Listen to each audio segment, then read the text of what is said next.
It's really heartbreaking to wake up to human interest stories of Ghanaians who are falling prey to meta scam or meta fraud, especially on Facebook, Instagram, and of course, WhatsApp.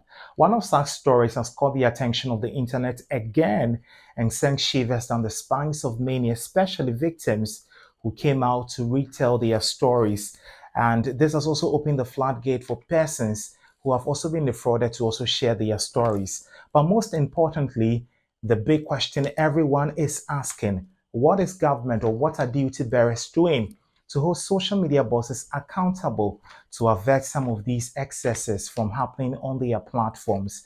Now, this story of this gentleman who apparently or allegedly was defrauded of huge sum of money from a third company with name withheld. Now, the story starts by saying that he was told he'll be making 5,400 cedis, which is equivalent to $500 for half an hour per day. And so, out of desperation, he gave in. They asked him to download a certain app, which he did to aid the process. Then he went on to say that I soon got convinced that it was a legit venture. And finally, I was going to make huge sums of money. My job was to pre-order stuffs and get paid. My next task was to place an order again, and I did 2,000 CDs. Now, 2,000 CDs equivalent of $200. And I got a message that said I made a mistake, but that wasn't the figure I was supposed to enter the system. Naively, I believed them and went on again, again, and again. And at the end of the story, or he's saying that he actually gave the tech company 60,000 CDs, 60,000 CDs, like $6,000 equivalent. And the funny thing about his story was saying that he was put on a platform where everybody on the platform was cooperating with the task they were given, and everyone was following suit with exactly what they were doing. And that's how come he got carried away and also followed through with the process and the task that he was given. And unfortunately, he was defrauded of that huge sums of money, $6,000, life-saving money that could have turned his life around, that could have done a lot of things in his life. But out of desperation, he sent the money to this then company, hoping to make more money in return. And that's a story on the ground when it comes to Africa and especially Ghana. A lot of individuals on the daily basis are being defrauded on meta platforms like Facebook, Instagram, and of course, WhatsApp. And these individuals are unsuspecting victims who do not know. Some of these schemes appear really genuine and valid, and they go ahead to, succumb to all the questions they are being asked, succumb to all the processes they are given, and they follow suit, and at the end of the day, they come out to share their stories. This is not the first time something like this has happened in Ghana. It's certainly not going to be the last time it's going to happen. Day in, day out, we have victims who are coming out to recount their ordeals in a very painful and in a very bitter way. And it looks like it's not going to stop anytime soon. Unfortunately, there's no solution at hand at the moment, and they have to deal with it. You just have to be on red alerts and be awakened to the realities that are unfolding in Ghana. I can sometimes understand these individuals. The standard of living is really high. People are really under the impact of the economic downturns in Ghana. They are looking for extra ways of making income, multiple streams of income. And so it's really, really interesting how some of these things even pop up on your phone. Sometimes you're thinking about money, you're thinking about other ventures, you see these things pop up on your phone, you think they are genuine, and naively you just give in to them. And this is what happens to the people. So sometimes it's very unfortunate that we are quick to blame these people that they are naive or probably they are stupid. But we have a government, right? We have leadership in this country, in Ghana, that is supposed to ensure that some of these things do not happen. Tech companies or social media bosses like Facebook, Instagram, and WhatsApp have gotten away with this for a very long time. And it's really unfortunate because we have a system in Ghana that is not sanitized, that is unregulated.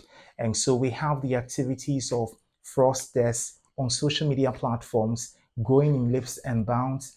And it doesn't look like there's an end in sight to it. And unsuspecting victims are being defrauded of their savings all the time, their life-saving monies all the time. Huge sums of money are being taken from people simply because they are not able to ascertain exactly whether these schemes that are being portrayed or being paraded on these platforms are actually genuine. And that's the problem. The individuals are falling prey to it, but it doesn't seem to care, or individuals are falling prey to these things, and leadership in the country doesn't seem to care. We don't see anger, we don't see fuming from the leadership of this country, we don't see fuming from civil society organization or consumer groups about some of these excesses on meta platforms. And we just allow Facebook, we just allow Instagram, and we just allow WhatsApp to get away with this all the time. And people are just losing their money. They just come on social media, share their audios, tell their stories, and that's the end of it. Nothing really happens, no regulation, nobody's held accountable. And the most painful part about this whole thing is that when you are defrauded on Facebook or Instagram or say WhatsApp, and you report to Meta, it's really difficult to even lodge a complaint to them. You lodge a complaint and you find or you receive an automated response. Sometimes you don't even receive any message at all. So it's really difficult to get these people and report to them. And even if you report to them, really and truly, what can they do about it? It starts by sanitizing the system. And that is why I'm really happy about what UK is doing. UK currently has an online safety bill in Parliament, and it has got the MPs talking and agitating that these social media bosses need to do the needful. Need to do the needful. It's just not enough for you to put up a message and say that you need to be aware of scam, or you need to be aware of scandalous deals on your platforms. It's not enough. You need to do more. You need to do more. And in the UK, for instance, you are seeing civil society who are up in arms against some of these things because a lot of monies are being defrauded, especially people order goods on Facebook and the goods never arrive. They pay huge sums of money, it never arrives. And the recent one, it's on WhatsApp as well, impersonation, where individuals personate as family members and ask unsuspecting victims to send them huge sums of money all the time. And people are falling prey to this simply because of unregulated system. The system is not regulated. It's not sanitized. We don't have any gatekeepers. And so the fraudsters are just having a field day and causing this harm to a lot of people. People would have to start afresh again. People are actually starting afresh again because these fraudsters are siphoning them of all their life savings, all the monies they have made, and no one is talking about it. The same energy we see in the proposition of other bills in Ghana, I hope that we can see the same energy channeled into an online safety bill that ensures that Meta actually remove fraud and internet fraud and scam from their platform so that unsuspecting victims may not fall prey to it. That's the only way we can sanitize the system. Other than that, we'd always come back here and report and recount the stories. It's a deja vu experience all over again.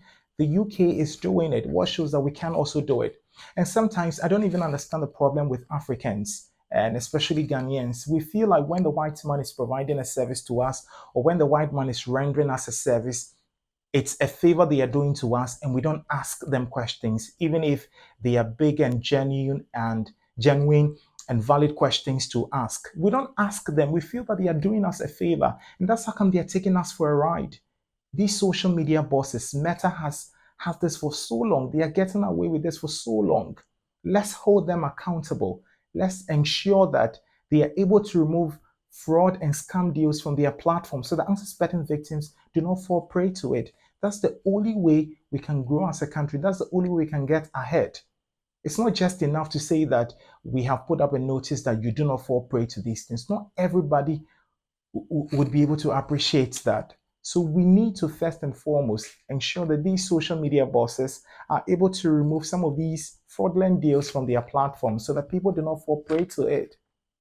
And that's the duty of the government. That's the duty of duty bearers, the regulators we have in the system, to ensure that they hold these bosses accountable.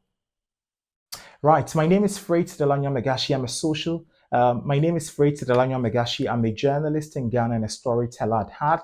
I really want to know what you make of this subject matter. I know some of you have stories you may want to share. Please go ahead, feel free, share your story, share your thoughts, and let us know what you think about this subject matter. You can also connect with me on social media. Facebook is Fritz Amegashie. On Instagram is Fritz_Delano. On X is Fritz_Delano. Let's keep the space sanitized and let's keep contributing to the conversations. Cheers.